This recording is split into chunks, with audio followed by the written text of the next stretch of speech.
Assalamualaikum warahmatullahi wabarakatuh. Halo semuanya, saya Bintang Arafat dari kelas Komunikasi Antar Budaya C angkatan 2019.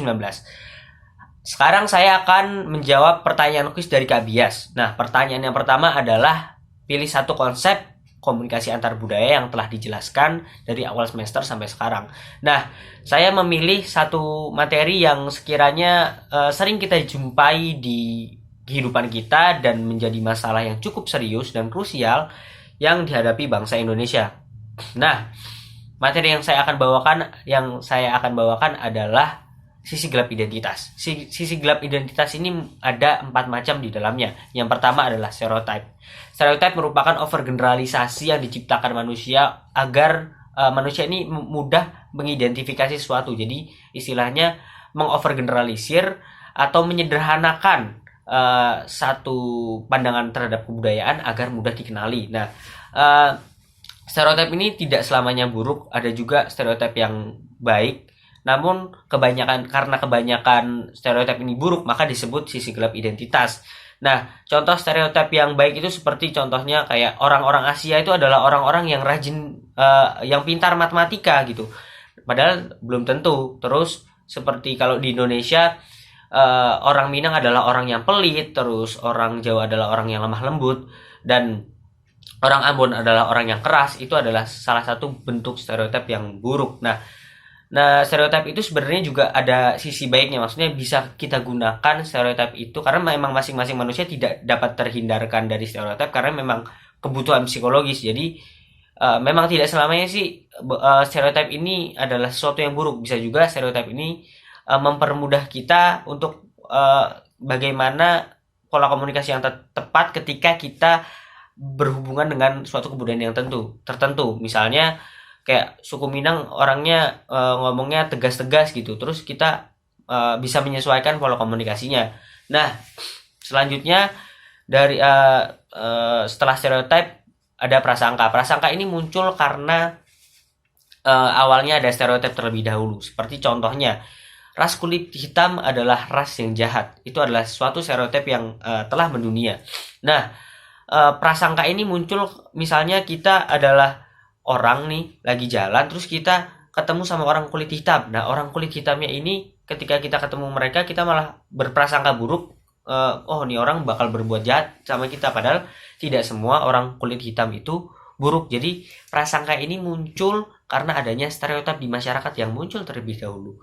Lalu muncullah prasangka. Lalu setelah prasangka ada tahapan bentuk sisi gelap identitas, yaitu rasisme. Rasisme itu sudah menganggap bahwasanya satu kebudayaan itu adalah budaya yang rendah.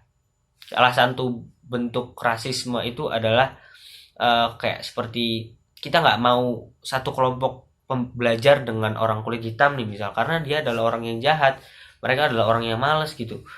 Nah, itu adalah salah satu bentuk rasisme yang merendahkan satu ras, merendahkan satu kelompok budaya menurut warna kulitnya atau rasnya. Lalu ini adalah salah satu bentuk sisi gelap identitas, tahapan yang cukup berat. Namun ada yang lebih berat lagi, yaitu tahapan yang terakhir adalah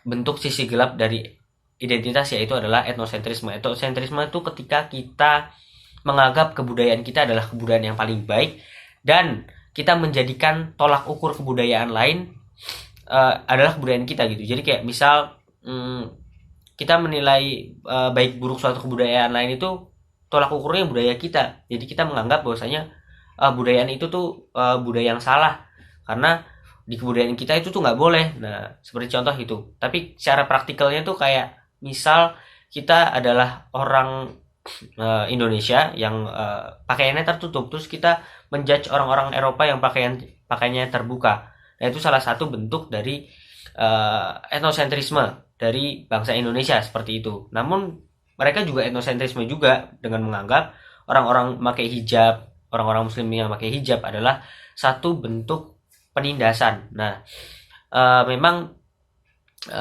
etnosentrisme itu sangat kental di Indonesia. Bahkan ada istilah Jawa sentris gitu di Indonesia yang mengutamakan suku-suku Jawa, sehingga malah orang Jawa tuh dicap etnosentris juga karena memang pemimpin-pemimpin yang ada di Indonesia itu rata-rata orang Jawa. Itu salah satu bentuk etnosentrisme.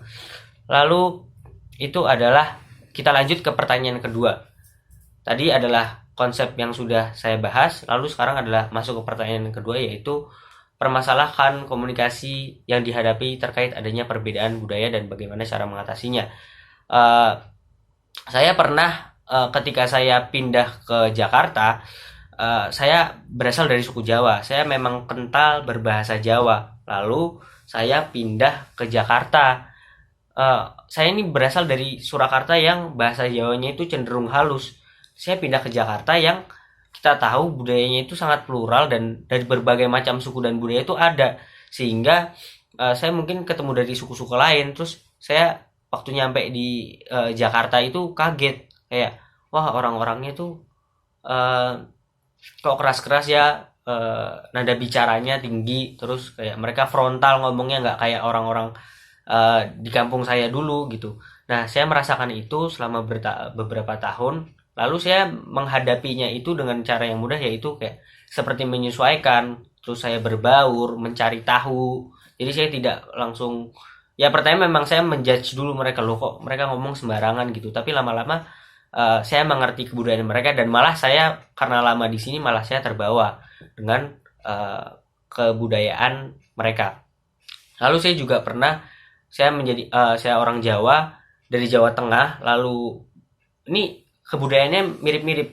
Jawa Tengah dan Jawa Timur tuh memiliki kebudayaan yang mirip-mirip, namun dari tutur bicara itu sangat berbeda. Saya dari orang Jawa Tengah bertemu dengan orang Jawa Timur. Nah, orang Jawa Timur ini gampang sekali mengucapkan kata-kata kasar, tidak seperti Jawa Tengah yang seperti suku saya di Jawa Tengah. Nah, itu sama-sama Jawa aja, kadang itu malah perbedaan budayanya tuh ada gitu. Jadi memang Indonesia tuh sangat beragam. Namun untuk mengatasi konflik tersebut, ya saya mencoba memahami, kayak bertanya, kok kamu ngomongnya gampang seperti itu sih, terus selalu dijelasin bahwasanya oh, di kampung saya itu ternyata itu tuh suatu yang biasa, suatu yang lumrah, biar asik gitu. Nah, seperti mungkin yang saya hadapi ketika pertama kali menginjakan kaki di Jakarta. Nah, terima kasih. Saya Bintang Arafat telah menjawab soal kuis mata kuliah komunikasi antar budaya sebaik mungkin, semampu saya, dan apa yang saya jawab sesuai dengan apa yang saya pahami. Sekian, terima kasih. Wassalamualaikum warahmatullahi wabarakatuh.